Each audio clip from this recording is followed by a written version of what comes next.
Buenas noches, ¿cómo están? Ya hace un tiempo que venimos estudiando las líneas, ¿sí? Hace un tiempo que también estamos estudiando principalmente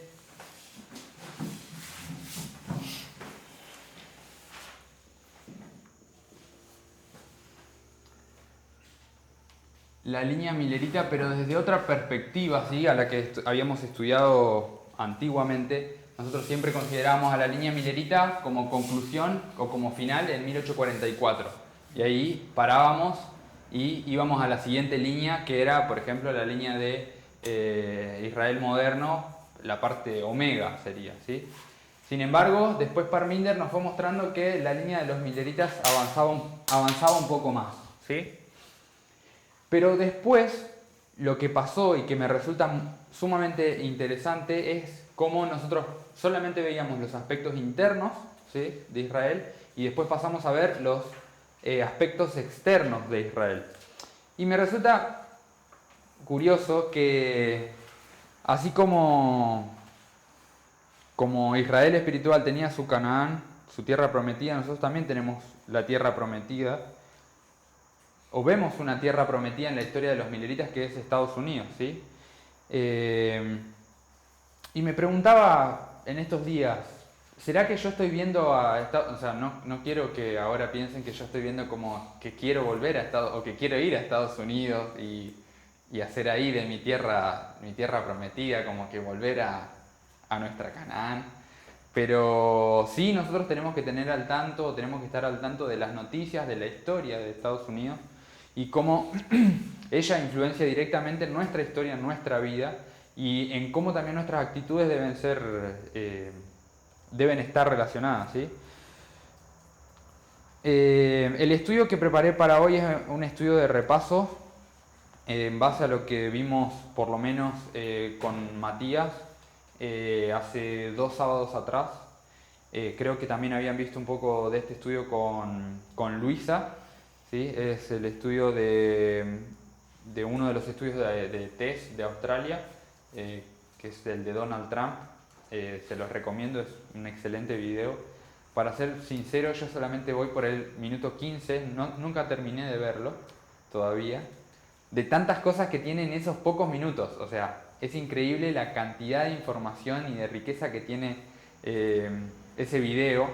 Entonces, me resultaba importante que nosotros hoy estudiemos o profundicemos algunos de los principios que ella solamente habla, para que tengamos en cuenta nosotros que por ahí, bueno, o por lo menos a mí me cuesta mucho cuando veo un video seguirlo todo, porque justamente me demoraría todo el tiempo que me demoré para ver este video, ¿sí?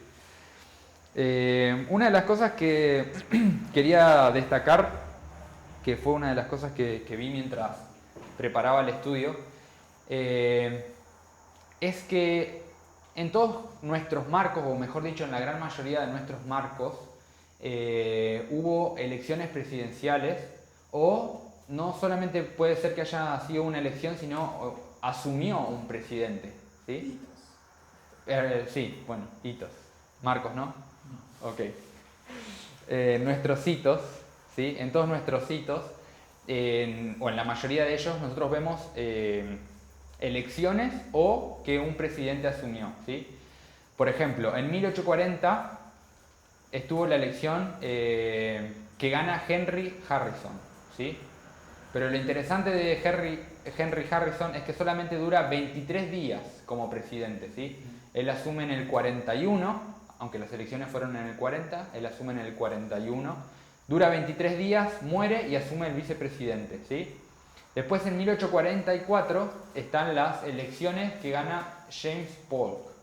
En el 50 no hay una elección, pero muere el presidente electo, ¿sí?, que es Taylor, y asume el vicepresidente, que es Fillmore, ¿sí? Entonces, en ese caso, por ejemplo, aunque tenemos el hito de 1850, no existe una elección, sino que es solamente un cambio de presidencia por la muerte de Taylor, ¿sí? Después, en el 61, Y en el 65 tenemos, en el 61 asume Abraham Lincoln, ¿sí? Y en el 65 asume Andrew Johnson. Ahora, estos dos hitos, el 61 y el 65, no forman parte de nuestra línea, solamente son el marco que nosotros dejamos en el medio a 1863, ¿sí? Por lo tanto, se transforman también en hitos de la historia para hacer lo que sería el camino, la mitad del camino, ¿sí? Mitad del camino. Después, en el 88 está la elección de Benjamin Harrison. En 1989 tenemos que asume George Bush padre. En el 2001 asume George Bush hijo. En el 2009 asume Obama. En el 2012 está la reelección de Obama. Y en el 2016 tenemos la elección de Donald Trump, ¿sí? Todos estos, los pares, siempre son las elecciones, eso es interesante también. Siempre las elecciones son en números pares, que son múltiplos de 8, ¿sí? La asunción es el número impar. ¿Pero cuál es el último que habías dicho? El último es Donald Trump, en el 2016. 2014 no tenemos, por eso dije en la mayoría de los hitos. Pero si enumeran, no sé, hay muchos de todo lo que es la historia millerita y nuestra historia. Y eso me resulta interesante. ¿Por qué? Porque es un hilo que conecta, ¿sí? Toda la historia, ¿sí? Hoy solamente nos vamos a enfocar en este aspecto, ¿sí? En lo que es de 1798 a 1863, y vamos a ver también todo el tema de elecciones. Por eso arranqué con este aspecto, ¿sí? Carol, ¿te acordás cuáles son los aspectos que están teniéndose en cuenta en esta historia? En 1798 y 1863, en esos...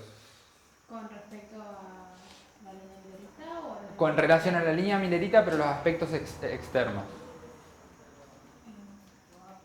No. Bien. ¿Emma? ¿Esos hitos? Sí, entre estos hitos. ¿Cuáles son los temas principales de los aspectos externos? No sé si se entiende la pregunta. Sí, bueno, ahí tenés la guerra civil en 1863. Exacto, acá hay guerra civil. En 1840 tenés lo que pasó con el Imperio Otomano. Okay.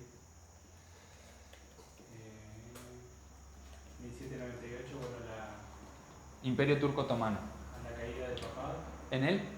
798. Herida mortal le voy a poner. Claro, En el 33 la caída de las estrellas. ¿En cuál? En el 33. Ok, ahí ya vamos a empezar a enumerar a todos los hitos, si hacemos esto, ¿no?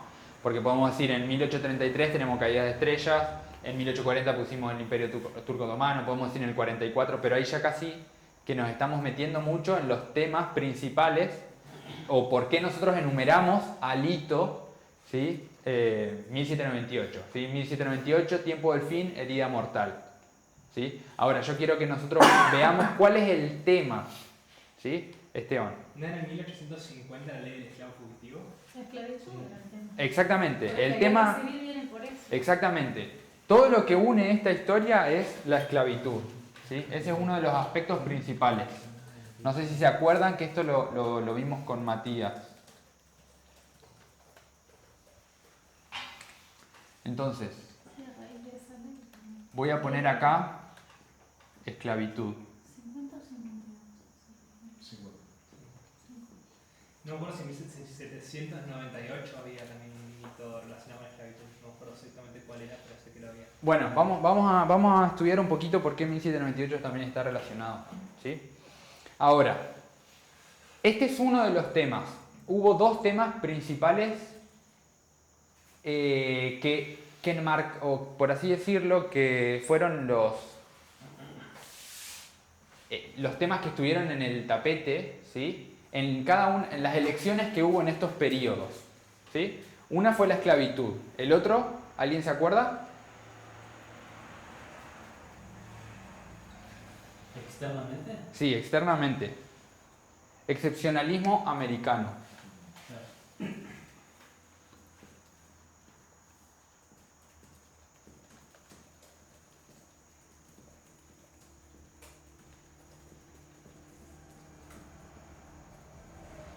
Si lo buscan en español va a aparecer como excepcionalismo estadounidense.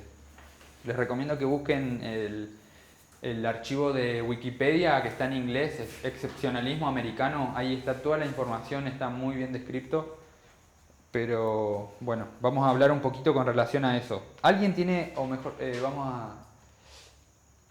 Toto, ¿tenés idea qué es esto? ¿Qué significa excepcionalismo americano? Es como la filosofía americana de creer que ellos tienen una misión especial, que son Sí. mejores que el resto del mundo, ¿Sí? y va por ahí la mano, digamos. Esta creencia de que Estados Unidos es un país levantado por Dios, más o menos. Excelente. Eso es, básicamente es eso, ¿sí? Justamente la palabra excepción te hace que sale de la regla, ¿sí? Es algo que está fuera de la regla, es algo que no es igual al resto, ¿sí? Este concepto, ¿sí?, fue planteado en 1831 y 1840 por un politólogo e historiador francés que se llamaba Alexis de Tocqueville. Así se... Alexis.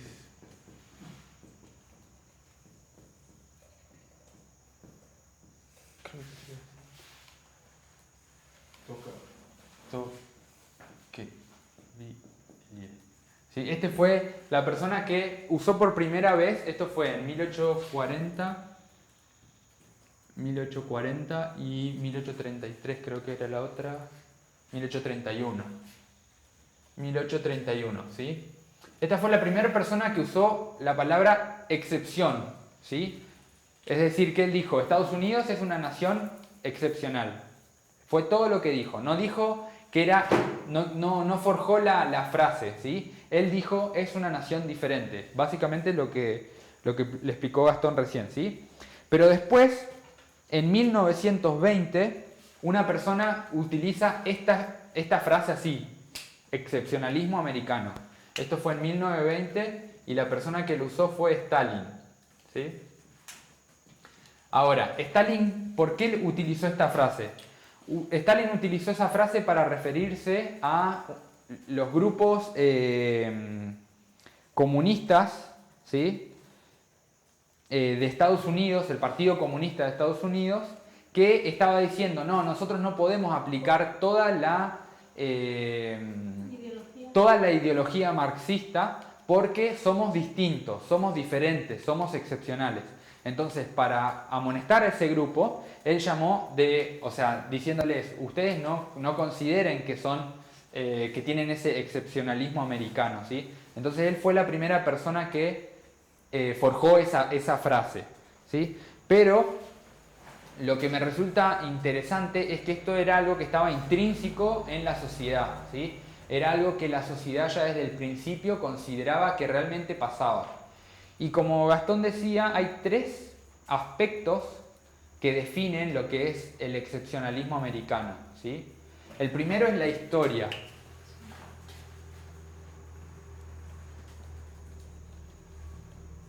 ¿Por qué la historia?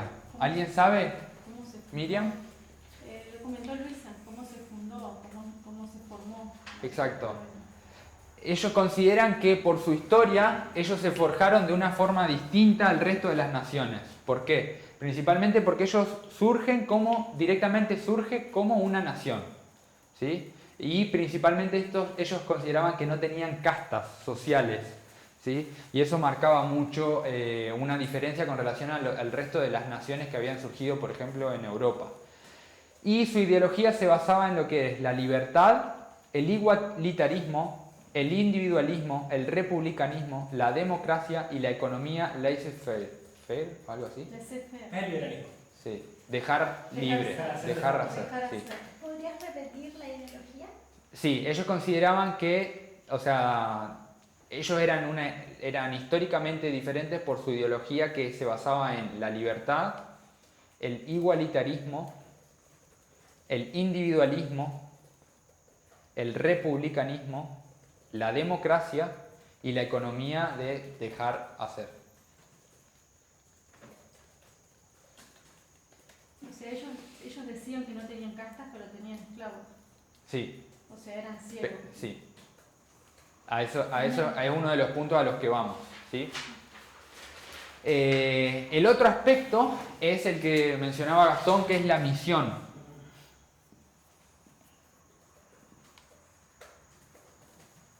Mati, ¿por qué pensás, Mati Blackwood, ¿por qué pensás que podría ser la misión un aspecto que entre en el excepcionalismo americano? ¿O qué se te viene a la cabeza pensar que ellos, por su misión, eran excepcionales? Lo que se viene a la mente es que ellos creían que eran divinamente escogidos para dejar una huella en el mundo. Perfecto, perfecto, está buenísimo. ¿Agus? Como muchas veces se representan las películas, esta idea de los líderes del mundo libre. Los americanos piensan que ellos son the leader of the free world, ¿no? Y lo dicen en todas las películas. Y como ellos tienen la misión de intervenir cuando hay un problema entre dos países, se sienten llamados a ir a meterse en guerras ajenas o ir a... ¿no? Mi pregunta sería, ¿eso es película? No, es convenido esto en las películas o en las ideas culturales, como esto realmente que es algo que ellos creen y está metido en su cultura. Totalmente. Es algo que hemos percibido siempre, pero yo no sabía, por ejemplo, de que era parte de una misión. Exactamente. Uno veía que ellos se creen la policía del mundo, pero realmente no es que nosotros nos parece, sino que ellos lo tienen determinado. Exacto, ellos lo creen y lo llevan con toda la... No o sea, sabía. es un orgullo, digamos. ¿Sí? Es un orgullo porque misión es como algo muy fuerte, ¿no? Claro, como que lo portan como un estandarte. Exacto, o sea, mi misión es esta, es como, no sé, sos el superhéroe del mundo, sos el policía del mundo, me parece muy fuerte. Ahora, ¿cuál es la intención de esta misión? Garantizar que el gobierno es del pueblo, por el pueblo y para el pueblo, ¿sí? Y su misión es que este concepto, ¿sí?, se mantenga en todos los países. ¿Esa misión está establecida en algún documento que se pueda leer? Yo creo que no está establecida, es más... Tácito. Sí, Más una filosofía. exacto, exacto. O sea, eso no está en la Constitución. No. Entonces, básicamente lo que ellos consideran que van a cuidar es la democracia, ¿sí? Entonces consideran que como sea, de cualquier manera, ellos van a cuidar la democracia. Interesante. O sea, se convierten en autoritarios para cuidar las elecciones del resto. Sí, y la tercera es que son una nación superior al resto.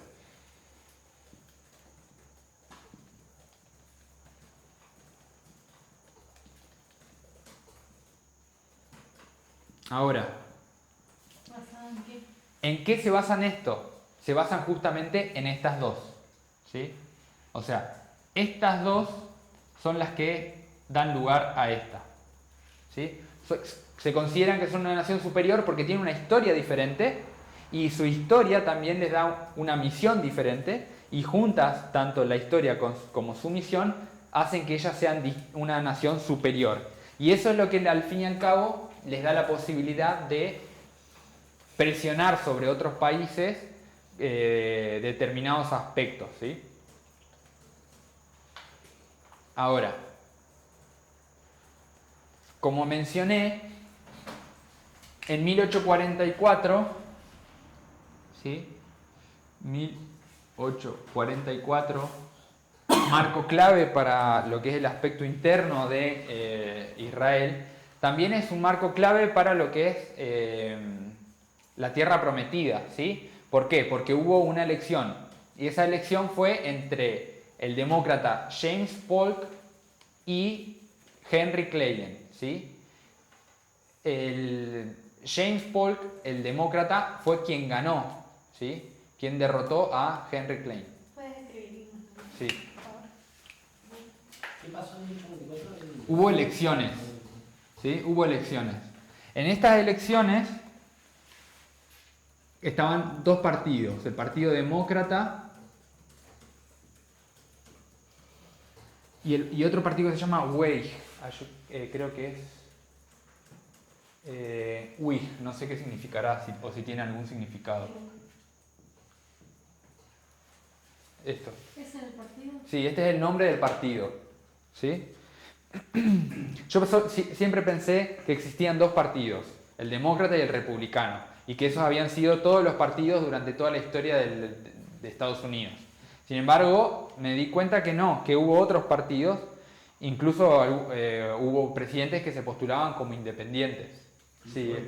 Hay varias oportunidades en las cuales incluso han sido tres partidos, porque uno de los dos partidos principales a veces se dividía, tenía dos candidatos, entonces se terminaba dividiendo, y obviamente el otro partido que conservaba la forma habitual, ganaba justamente por eso, porque el otro partido se dividía. Sí. Por eso ya actualmente no suele pasar eso. Sí, hubo una sola vez en la historia de Estados Unidos que se presentaron 4 presidentes. Pero siempre después fueron casi entre 2, digamos, ¿sí? Por más de que habían más partidos. Y el otro fue Henry Clay.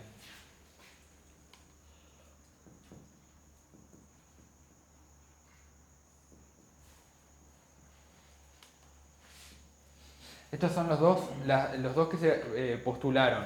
El que gana es el demócrata, ¿sí? Que serían los republicanos de hoy.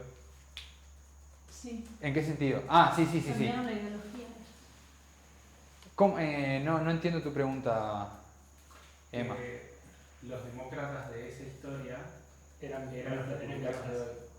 Son los que sostienen los ideales de hoy. Ah, Después de la guerra civil como que se invirtieron. Ok, pero no en el nombre del partido, sino lo que vemos nosotros en su forma de actuar. Ok, sí. Sí, porque les iba a decir... Porque, exactamente. En verdad, este partido, el demócrata, viene de un partido anterior que se llama, lo iba a decir después, pero lo digo ahora, que se llamaba Demócrata Republicano. Este era el nombre del partido, ¿sí? El que lo crea es Jefferson, ¿sí? Pero después Jefferson, cuando muere, el partido se divide, ¿sí? Y pasa a ser demócrata por un lado y republicano por el otro, ¿sí? Los demócratas todavía consideran que Jefferson que ellos mantienen, ¿sí? Las ideas que Jefferson había puesto. Si mal no recuerdo, ellos dicen que hubo otra persona que lo restauró, digamos, lo reinauguró, por así decirlo, ¿sí? En cambio, ¿qué pasa? Y el Partido Republicano es una unión entre el Partido Demócrata Republicano y el Partido Whig, ¿sí? O sea, como que se hizo una fusión entre los pensamientos del Partido Demócrata Republicano y el Partido Whig. Acá dice que Henry Clay es Clay en realidad. ¿Cómo? Clay. No es clave. Claro. Henry Clay. Con el líder. Como ¿sí? Ahí. Ok. Y que era representante del Partido Nacional Republicano o Partido Whig. Claro. Como que no. Pero no es el Partido Demócrata Republicano. Nacional Republicano. Bueno. Ahora, esto fue las elecciones de 1844. Y los dos aspectos que fueron tenidos en cuenta o mejor dicho, las personas elegían en base a cuáles eran tus políticas con relación a esclavitud o a excepcionalismo americano. Solamente que ellos consideraban como así decirlo, otro nombre, ¿sí? En verdad lo que hizo ganar a Polk fue el tema de cuál era su postura con relación a la esclavitud y por el otro lado lo que ellos le llamaban el destino manifiesto, ¿sí? Que es una palabra que me resultó interesante cuando empecé a ver cuáles eran las políticas que habían hecho ganar a James Polk. ¿Por qué? Porque el destino manifiesto es una creencia generalizada del siglo XIX que decía que sus colonos estaban destinados a expandirse en América del Norte, ¿sí? Entonces, para que se den una idea, ¿Cómo era el nombre de la creencia? destino manifiesto, lo voy a poner acá, 1844.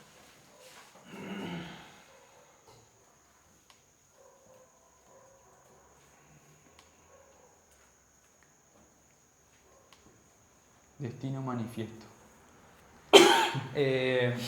Para que se den una idea, Estados Unidos en estas elecciones solamente estaba conformado por esta cantidad de estados, ¿sí? Incluso acá abajo este estado no formaba parte. ¿Sí? Ahora, ¿qué dice el destino manifiesto? El destino manifiesto se basa en 3 principios también. Las virtudes especiales del pueblo estadounidense y sus instituciones, la misión de los Estados Unidos de redimir y rehacer el oeste a imagen de la América agraria, o sea, querían hacer el oeste, ¿sí?, a imagen de la América agraria. Y un destino irresistible para cumplir este deber esencial, o sea, la misión. ¿Sí? Entonces me resulta interesante porque el destino manifiesto, que fue una de las cosas que James Polk utiliza para ganar las elecciones, es uno de los conceptos que nosotros podríamos decir que son sinónimos, es como un sinónimo del excepcionalismo americano. ¿Sí? ¿Y por qué esto es importante? Porque había lo que ellos, o lo que James Polk quería, era ganar, sí, obviamente, toda esta parte que todavía no formaba parte de Estados Unidos. Pero principalmente lo que él primero quería hacer era tomar esta parte que era Texas. ¿Sí? Una pregunta, ¿de quién formaba parte de lo otro que no formaba parte de ellos? Estados Unidos. Y California Ah. era de México. ¿Te acuerdas de la película del Zorro? Sí, Texas también era California de... México.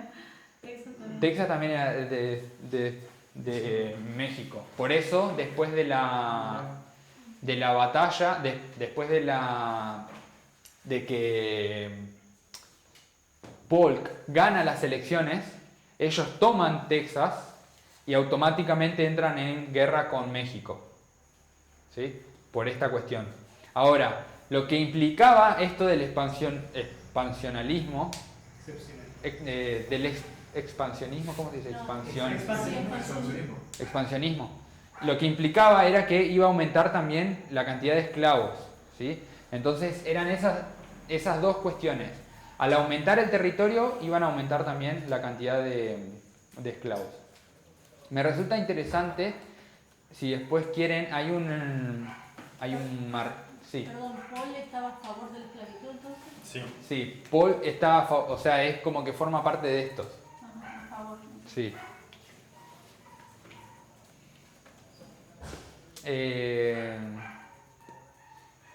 Una cosa que me resulta interesante es que, si quieren, pueden buscar después historia territorial de Estados Unidos para poder ver cómo Estados Unidos a lo largo del tiempo fue tomando toda esta parte, ¿sí? No fue de un día para el otro que Estados Unidos tenía todos sus estados.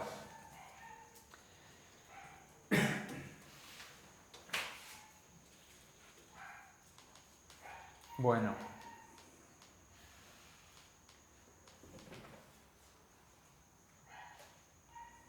Otra cosa que me resulta interesante es que ellos no solamente querían expandir en esta parte, sino que también querían llevar su ideología a Europa, ¿sí? Y eso iba a ser bastante más difícil. Ahora, estos temas de esclavitud y de excepcionalismo americano, voy a correr un poco esto.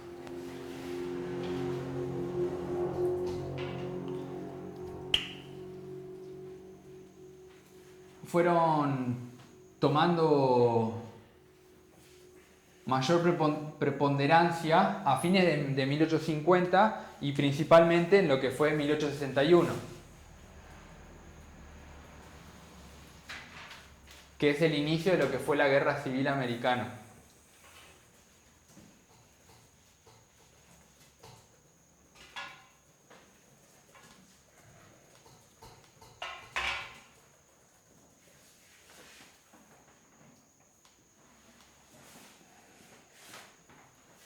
Como yo les había mencionado, en 1861 gana las elecciones Abraham Lincoln, ¿sí? Que era republicano y fue el primer republicano en ganar las elecciones. Ahora, ¿qué pasaba? Abraham Lincoln lo que quería o lo que consideraba era principalmente abolir la esclavitud, eliminar la esclavitud.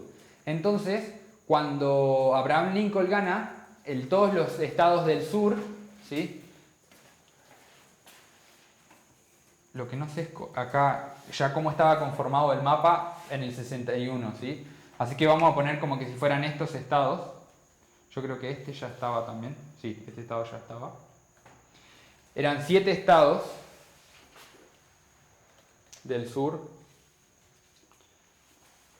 Empiezan a considerar que lo que pasa con esto, el problema de que Abraham Lincoln haya ganado las elecciones es que se van a romper los derechos constitucionales, ¿sí? Yo le voy a mandar ahora una cita.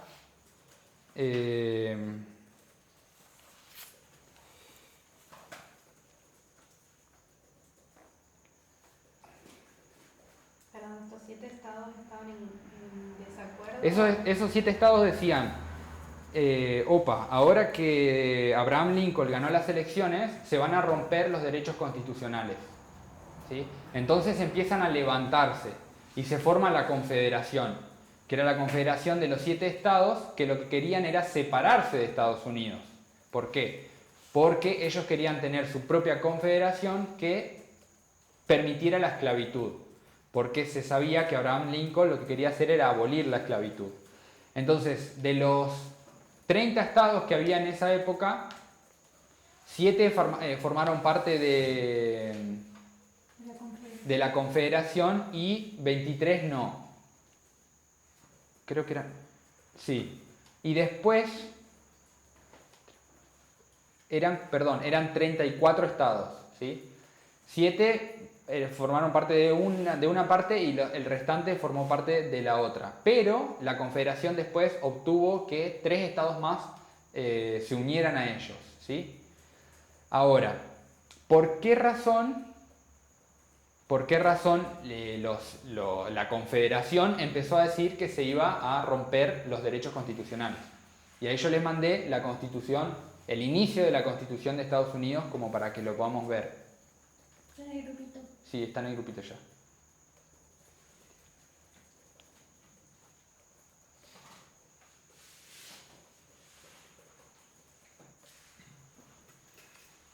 Bueno, vamos a leer primero lo que sería el preámbulo. El preámbulo. Dale, lee. La Constitución de los Estados Unidos de América. Nosotros, el pueblo de los Estados Unidos, a fin de formar una unión más perfecta, establecer justicia, asegurar la tranquilidad interior, proveer para la defensa común, promover el bienestar general y asegurar para nosotros y para nuestra prosperidad los beneficios de la libertad, establecemos y sancionamos esta Constitución para los Estados Unidos de América. Bueno, fíjense que dice ahí, promover el bienestar general, asegurar para nosotros Libertad. y para nuestra prosperidad los beneficios de la libertad. Eso dice el preámbulo, ¿sí? Ahora vamos a ir a el artículo 1, sección 2, ¿sí? Acá en el artículo, vamos a leer todos para que entender de qué está hablando el artículo 1. ¿Quién quiere leer? La sección 1, sección 1 por ahora, dale.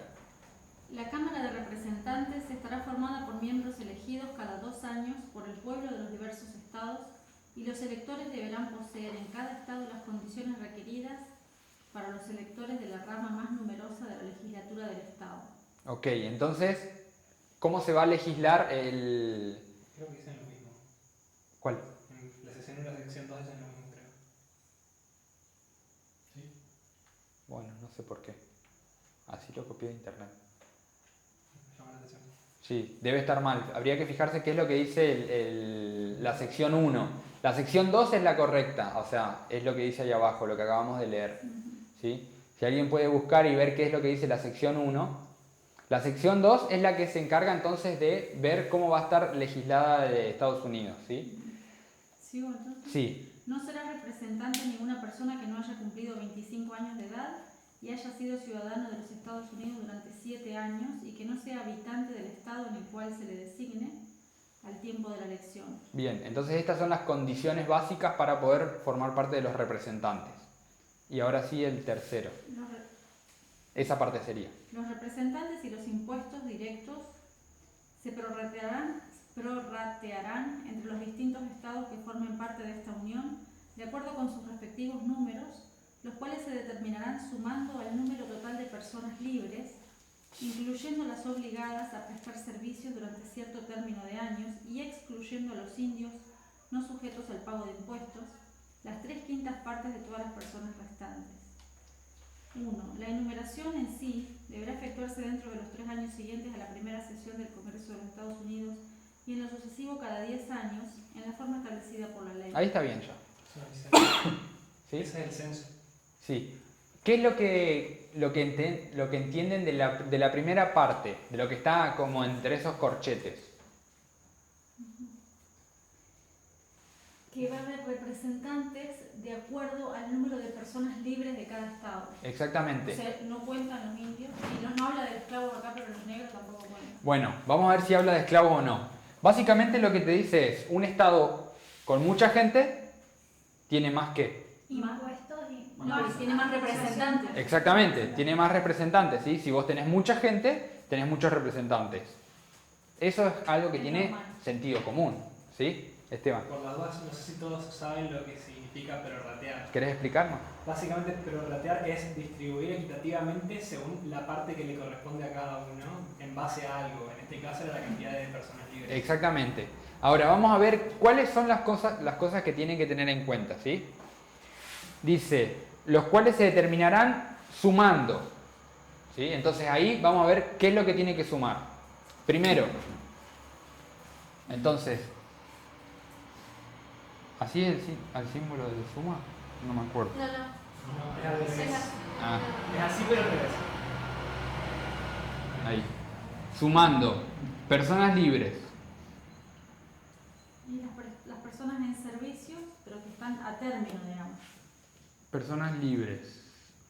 Bien. El segundo dice, incluyendo las obligadas a prestar servicio durante cierto tiempo de años, ¿sí? Eso sería, Siervos a término. pero- exacto, sería como siervo. Vamos a ponerle siervos, Eso, ¿sí? Pero dice incluyendo o excluyendo. incluye. Ok. Vamos a la sección 3. Vamos a poner siervos. Claro, porque serían como esclavos a término. serían. Sí, no son esclavos.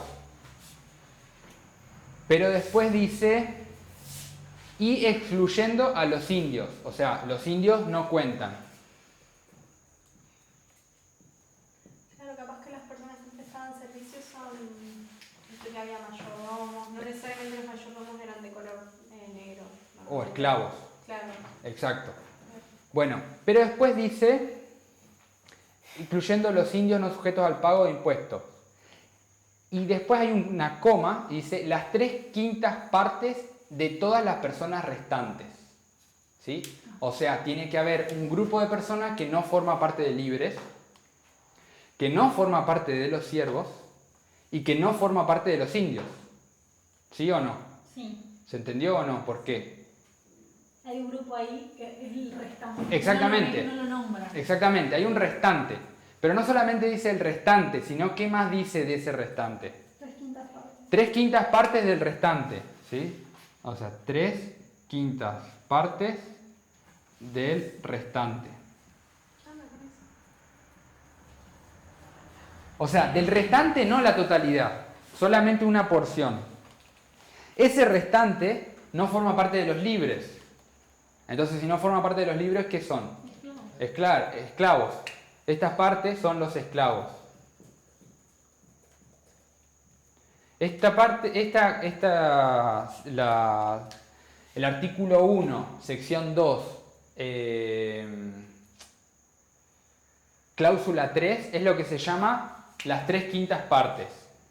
¿Sí? Eso fue lo que les daba, o les otorgaba, por así decirlo, la posibilidad de tener esclavos. ¿Sí? Ese es el artículo, la sección que les da la posibilidad de tener esclavos. Entonces, por esta razón, los estados del sur decían que estaban rompiendo la Constitución cuando gana Abraham Lincoln. ¿Sí? ¿Se entendió? Ok. Los estados del sur, los confederados, habían dicho, nosotros nos vamos a abrir, nos vamos a separar, porque Abraham Lincoln quiere abolir la esclavitud. Y abolir la esclavitud es algo inconstitucional. ¿Por qué es inconstitucional? Porque el artículo 1, sección 2, artículo 1, sección 2, cláusula 3, da la posibilidad de las 3/5 partes. Entonces es algo implícito, pero que la Constitución lo permite, que era tener personas que no eran libres, ¿sí? Y que no eran siervos y que no eran indios, eran esclavos. Las 2/5 partes restantes, ¿qué sería? O sea, significa esto, que para cuando vos querés tener tus representantes, cada estado quería tener sus representantes, lo que tenía que hacer era un prorrateo de la cantidad de personas que tenía su estado para ver cuántos representantes ponía en la Cámara. Entonces, para ver cuántas personas vos tenés en tu estado, tenés que sumar las personas libres, los siervos, las 3/5 partes de los esclavos. Hay que sumarlas, digamos. Exacto. Y los indios no. Los indios no sumás, ¿sí? No restás tampoco. Sería... Eran medias personas. Lo sacamos a los indios, porque no suman ni restan, no hacen nada. Que decir que 3/5 partes está sumando un porcentaje más chico. Exactamente, no tomás la totalidad. Pero ¿qué pasa? Tu estado tiene muchas personas. Entonces, una es por la cantidad de representantes que les convenía y otra por el aspecto impositivo que también les convenía. ¿Sí? Entonces, esto fue la razón por la que los confederados tomaron esta decisión. Bueno, como ya sabemos, en el 65, ¿sí? En el 65 la guerra se termina. ¿Y quién ganó la guerra? Los del norte. Los del norte, la Unión, ¿sí? Entonces acá están los confederados.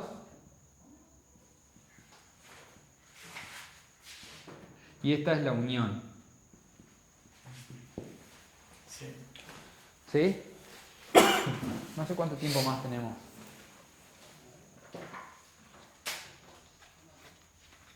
¿Cuánto tiempo más tenemos? El que vos quieras, Paco. Más 44 minutos. Ok, seguimos un poquito más. ¿Qué pasó? 25. En 1863, ¿sí? Estuvo lo que se llamó Proclamación de Emancipación.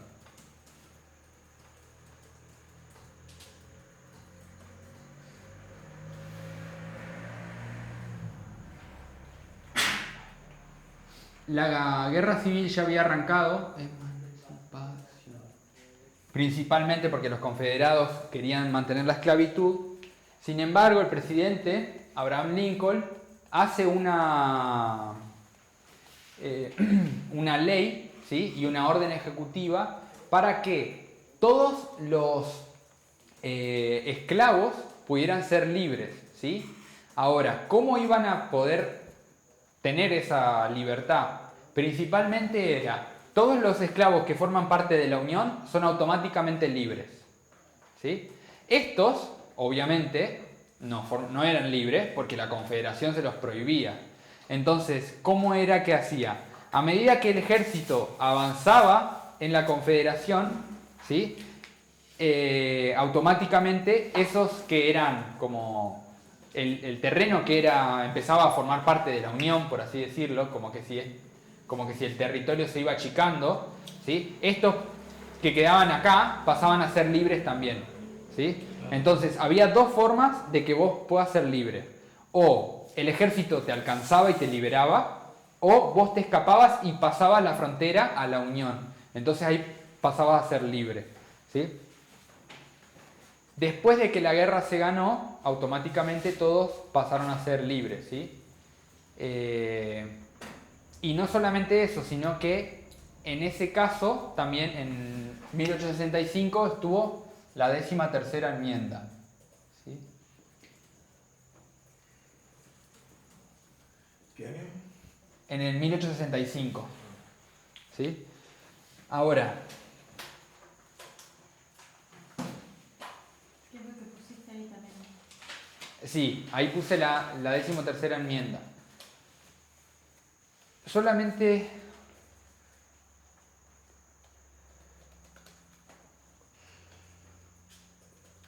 me resulta interesante. Fue aprobada en el 64, pero se puso en vigencia en el 65. ¿Sí?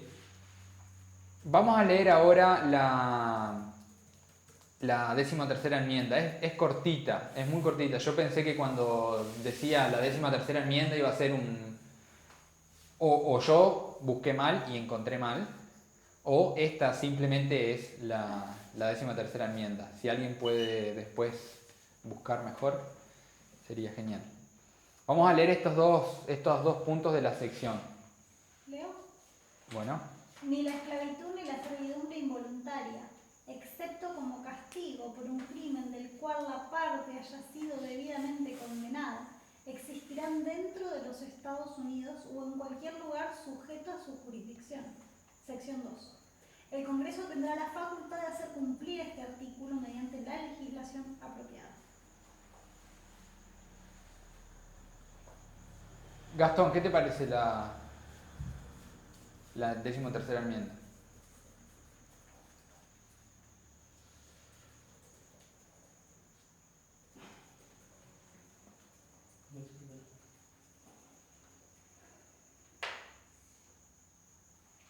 No sé, creo que Perfecto. está bien, sí. Bueno, vamos a seguir. Existió un problema después de 1865. Aunque esto me resulta importante destacar esto que vamos a hablar ahora, ¿sí? Porque es un problema que después de ahí se perduró, digamos, hasta el día de hoy. Cuando se produce la 13ª enmienda, yo no les había dicho, pero en esta época, más o menos, tenemos unos 4 millones de esclavos, ¿sí? Entonces, después de la proclamación de la emancipación, unos 3 millones y medio de esclavos son liberados y para la 13ª enmienda, 4 millones de esclavos son liberados, ¿sí? Entonces, es un número muy grande que gracias a Dios había sido liberado. Pero eso es un problema de Estado. ¿Por qué? Porque son 4 millones de personas que tenían un trabajo, ¿sí? Le voy a poner así, un trabajo y que tenían comida y que tenían techo, ¿sí? Pero cuando esos 4 millones de esclavos son liberados, esos pasan a ser mendigos, porque no tienen más casa, no tienen más comida, perdón. Mano de obra desocupada. Exactamente, es mano de obra desocupada que no tiene ni trabajo, ni comida, ni techo. Entonces pasan a ser vagabundos, ¿sí? Y eso pasó a ser un problema para el Estado, por así decirlo. Pero ¿qué pasa? Después de 1865 surge lo que fue una orden de la nación para hacer lo que es la reorganización y la reconstrucción. Como todos los confederados, como toda la guerra se había sido en este sector de los confederados, se habían destruido muchas cosas, ¿sí? Entonces el Estado dice, bueno, vamos a hacer la reorganización y la reconstrucción. Pero ¿qué pasa? La mano de obra que estaba en los confederados, obviamente que cuando salió la ley, ¿qué hicieron? Todos los esclavos que estaban acá. Claramente, no te vas a quedar en el estado que te mantuvo esclavo, porque vos no sabes en qué momento puede llegar a resurgir eso. Entonces, todos los esclavos que estaban acá emigraron, ¿sí? Para distintos lugares. Y solamente porque se haya abolido legalmente no quiere decir que la cultura haya cambiado. Había muchísimos asesinatos y linchamientos, incluso a hombres negros, por si quieren mirar a una mujer blanca, los colgaban en la esquina. Era una cultura sumamente violenta. Yo también me hubiera ido. Exactamente, y ese fue el problema, ¿sí? Ahora, vamos a volver a la 13ª enmienda, ¿sí? Vamos a volver a leerla y vamos a ver qué es lo que dice. Dice, ni la esclavitud ni la servidumbre involuntaria, excepto como castigo por un crimen del cual la parte haya sido debidamente condenada, existirán dentro de los Estados Unidos o en cualquier lugar sujeto a su jurisdicción. Entonces, el sur y las personas que tenían ese pensamiento que Agustina recién lo decía, ese pensamiento racista, dicen, ok, nosotros no tenemos esclavos, pero podemos tener ¿qué? Condenados. Exactamente, Castigamos. podemos tener condenados. Los ¿Y a juzgamos. quiénes vamos a condenar? Vamos a condenar a la gente que está, a los vagabundos. Simplemente por ser vagabundo, esa persona iba a prisión. ¿Sí? Por ser vagabundo, por mirar a una persona, por cualquier acusación que se les hacía, los negros terminaron siendo presos. ¿Sí? Entonces, con eso... Servían de esclavos. Y servían de esclavos. Toda la ley echa la trampa. Exactamente. Pasaron a formar parte de las que hicieron trabajo forzado en los estados del sur. ¿Sí? Perdón, ¿puedes Sí. volver a explicarme? Me distraí en mitad Sí, de- no hay problema. ¿Qué parte? ¿Cómo es que se da el proceso así para Ok. que no vuelvan a ser esclavos? Si vos ves, dice, la 13ª enmienda dice, excepto como castigo por un crimen del cual la parte haya sido debidamente condenada. Entonces, si vos tenés un juicio X y salís perdiendo, vos podés entrar como preso, pero también podés estar... Puedes volver a ser esclavo. podés estar en el trabajo forzado, que es una de las cosas que tiene Estados Unidos. ¿Sí? Estados Unidos permite el trabajo forzado para los delincuentes. La 13ª enmienda sigue vigente. Sí. Ah. Entonces, Es más, ¿Fue hay- cambiado o no? Sí, pero hay actividades que pueden hacer todavía No sé. los reos para disminuir su sentencia. Como que- Por ejemplo, Actividad comunitaria. Exacto. Claro. En California lo que se hacía ahora con el tema de los incendios era los mismos presos combatían el fuego para frenar que se expanda. exactamente. Y cada día combatiendo un incendio vale por 2 días en prisión que se Mira, interesante. Pero no. Pero no No, es nada. nada. Bueno, pero Dice en que- Argentina estuvo el 2x1, así que... Dice que el estado de California con eso se ahorró un montón de millones de dólares en combatir incendios porque mandaban solo. Claro. Bueno. Una pregunta, esto de que optaron por tener condenados en vez de esclavos, Ujú. ¿esto es posterior a lo que estabas diciendo de la reorganización y reestructuración Esto o es, previo? es justamente en la etapa de reorganización, digamos. O sea, la reorganización era básicamente para volver a oprimir. No, la reorganización era necesaria porque los estados estaban destruidos. Ah, ok. Pero ¿qué pasaba? No había gente. No había mano de obra. ¿Sí? No es que el Estado hizo eso adrede, sino que surgió así y que la gente se dio cuenta. ¿Sí? Y las personas que eran racistas utilizaron esa herramienta para llevarlos de vuelta a la esclavitud. ¿Sí? Bueno, solo algunos puntos más que me parece importante destacar. Para que ustedes tengan una idea de cómo eso margina todavía el día de hoy. Estados Unidos representa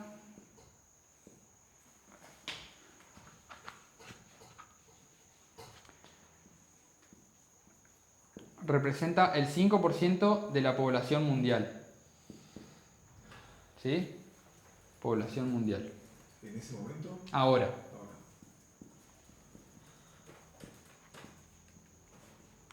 Millones de personas.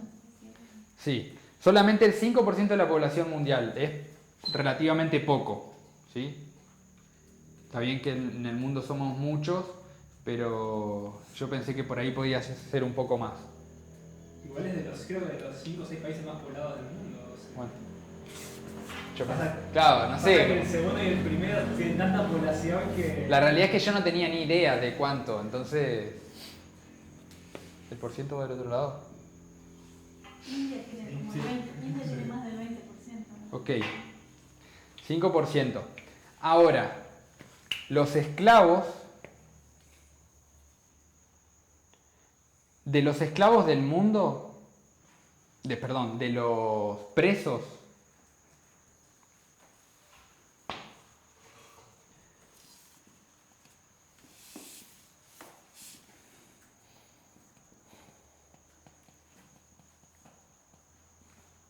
De todos los presos que existen en el mundo, en todos los países, en todos los lugares, Estados Unidos tiene el 40%. ¿Sí? Entonces, fíjense la relación que existe. ¿Sí? Es realmente muy grande la cantidad de presos que tienen Estados Unidos con relación al total. ¿Sí, Agus? No para socavar, digamos, ese dato, pero es verdad que muchos países, por ejemplo China, desmienten los campos de concentración que tienen con musulmanes adentro, que hubo noticias del New York Times de hoy, de que se estaban saliendo a la luz campos de concentraciones que tenían, los desmienten públicamente. Sí. Entonces, de lo estadístico que hay, digamos. Exacto. Por lo menos de lo que está en los papeles, ese es el dato. ¿Sí? ¿Esteban? No, quería confirmar que sí, es el tercer país con mayor población mundial, o sea, Ok. son del 5%. Después de China y India. Exacto, después de China y India. Bueno, ¿y qué pasa? De este 40%, el 60% Son negros. exactamente. También son los- El 60% son negros. ¿Sí? ¿Por qué se dio esto? Se dio principalmente porque después de esta etapa, esos afroamericanos no consiguieron reinstaurarse en la sociedad, ¿sí? Reinsertarse en la sociedad, ¿sí? No se les dio la posibilidad, no se les brindó, el Estado no brindó las herramientas para que esas personas se volvieran a reinsertar, ¿sí? Y eso es lo que pasa principalmente cuando nosotros vemos después, por ejemplo, los casos que no podían ir a las escuelas, ¿sí? La semana que viene vamos a hablar un poco de lo que es segregación, iguales pero diferentes, las leyes que se impusieron, ¿sí? Y que fueron haciendo principalmente que cada vez se vaya segregando cada vez más. En uno de los grupos se comentó un poco del tema de la droga, ¿sí? Me resulta muy interesante. Voy a leer solamente una oración, voy a citar a una persona. John Herchman o algo así. Era uno de los asesores de Nixon. ¿Sí? Miren lo que él dice. Dice: sabíamos que no podíamos hacerlos ilegales, pero haciendo que el público asocie a los hippies con la marihuana y a los negros con la heroína, podíamos afectar a esos grupos. ¿Sí? ¿Sabíamos que mentíamos sobre las drogas?